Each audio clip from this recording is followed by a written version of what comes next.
নমস্কার, আমি তরুণ ঘোষ।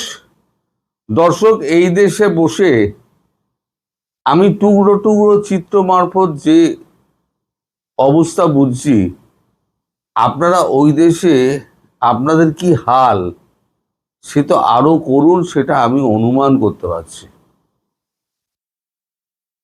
এখন আপনাদের দেশে খাম্বা আছে, বিদ্যুৎ নাই, তেলের পাম্প আছে, তেল নাই, রান্নার সিলিন্ডার আছে, গ্যাস নাই।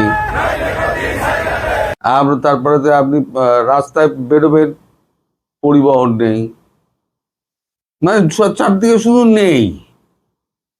আর সরকার কি বলে যাচ্ছে, সব ঠিক আছে, বাজার দর ঠিক আছে, বিদ্যুৎ পরিস্থিতি ঠিক আছে, আমরা চাকরি বাকরি ঠিক আছে। এই মিথ্যে কথাগুলো বলে পাবলিককে কতদিন বোকা বানাবেন?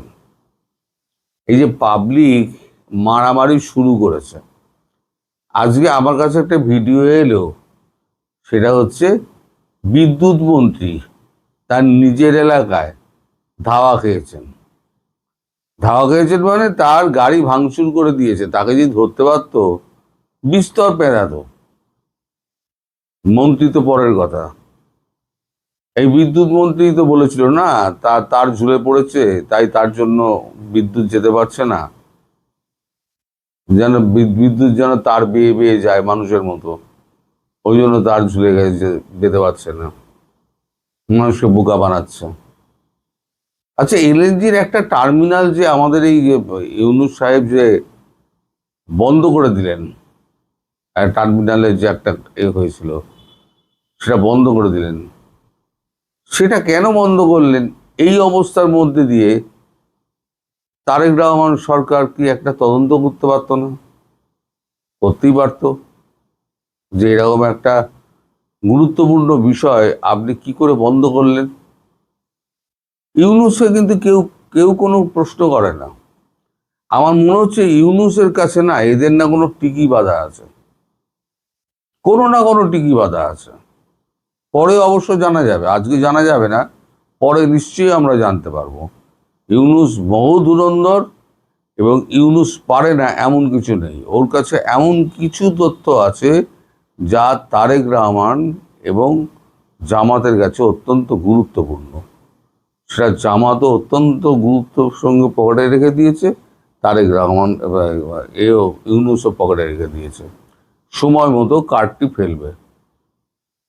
তবে আমার স্থির বিশ্বাস, আমি আপনাকে বলে রাখছি, আমার স্থির বিশ্বাস যে এই সেপ্টেম্বরে, আগামী সেপ্টেম্বরে হাসিনা ঢোকার আগে তারেক রহমান দেশ ছেড়ে পালাবেন।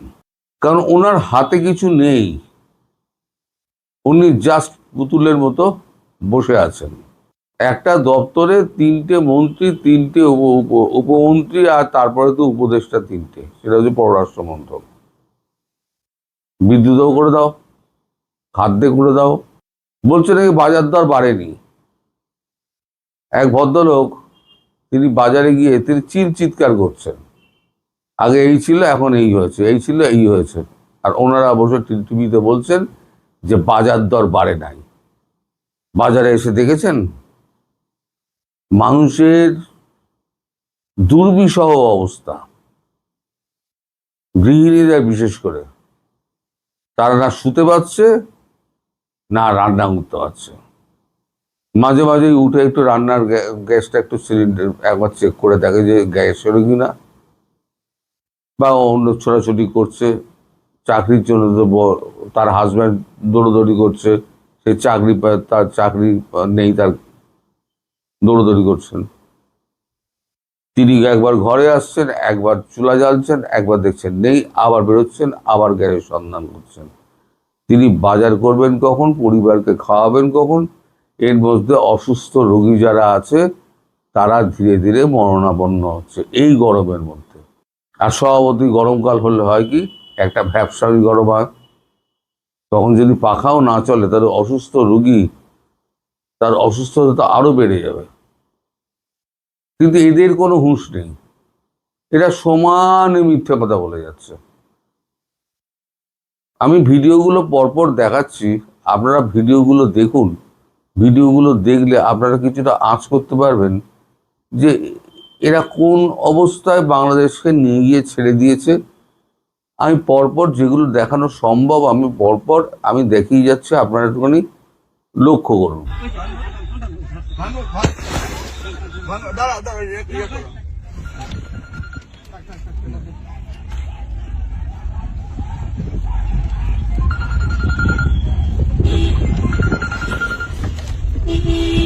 রশিদ, হোম মিনিস্টারে বলো আমার গাড়ি ভাঙতেছে কচুয়ায়।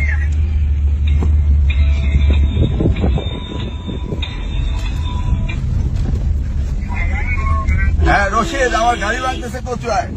ধরছে তো সব। হ্যাঁ হ্যাঁ হ্যাঁ হ্যাঁ হ্যাঁ, এই যে এখন ভাঙতেছে, ভাঙার মধ্যে তুমি কল করছো, বিষয়টা দেখাও। তুমি ফেসবুক লাইভে দেখো। আমি বললাম গাড়িতে উঠবো না, গাড়িতে দেখো। বলো বলো বলো সিলিন্ডার গো, গ্যাস কবে আইব? সিলিন্ডার গো তুমিও নাই, কারেন্টও নাই গো, মানুষ কেমনে চলবো? সিলিন্ডার গো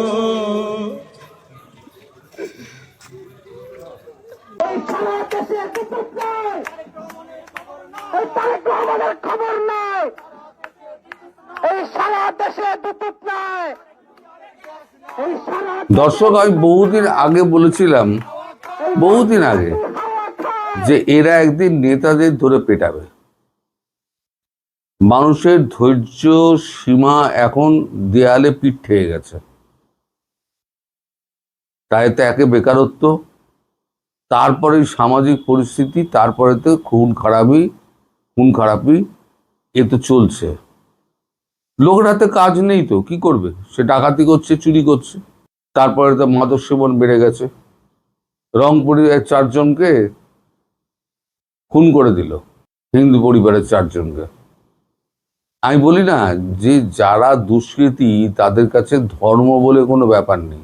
দুষ্কৃতির ধর্ম একটাই, সেটা হচ্ছে দুষ্কর্ম করা। এখানে হিন্দু মুসলমান খুঁজে লাভ নেই। আমাদের এখানে হিন্দুকেই মারে, সারা দুনিয়ায় মুসলমানকে বেড়ে যাচ্ছে। সুতরাং এই সমস্ত খুন খারাপির পেছনে না হিন্দু মুসলমান খুঁজতে যাবেন না।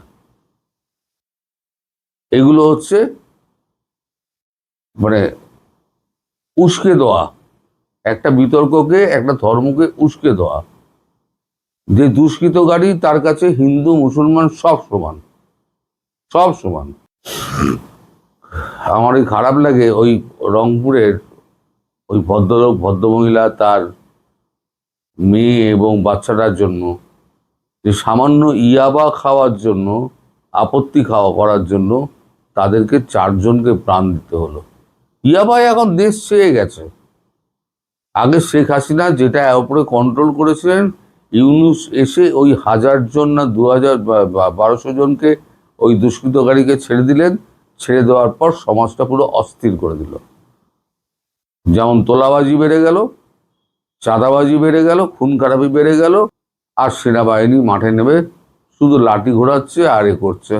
সেনাবাহিনী অস্ত্র চালনা করবে কোথায়, প্রশিক্ষণ করবে কোথায়, আর কার কোন দেশের সঙ্গে লড়বে, সে কি ট্রেনিং কখন নেবে? এই হচ্ছে আপনাদের বাংলাদেশের হাল হকিকত। মানে ভারতের সঙ্গে চোখে রেখে কথা বলতে গেলে আগে নিজের দেশটাকে ঠিক করতে হবে তো। নিজের দেশেতে এই অবস্থা। ওই বাঙ্গু কিছু আছে, কিচ্ছু বোঝে না। ইতিহাস ভূগোলের ধার কাছ দিয়ে যায় না, কূটনীতি ছেড়ে দিন, ইতিহাস ভূগোলের ধার কাছ দিয়ে যায় না। তারা এই সমস্ত বাক্তাল্লা মেরে বেড়ায়। যাই হোক, সবাই সুস্থ থাকবেন, ভালো থাকবেন, মোস্ট ওভার সাবধানে থাকবেন।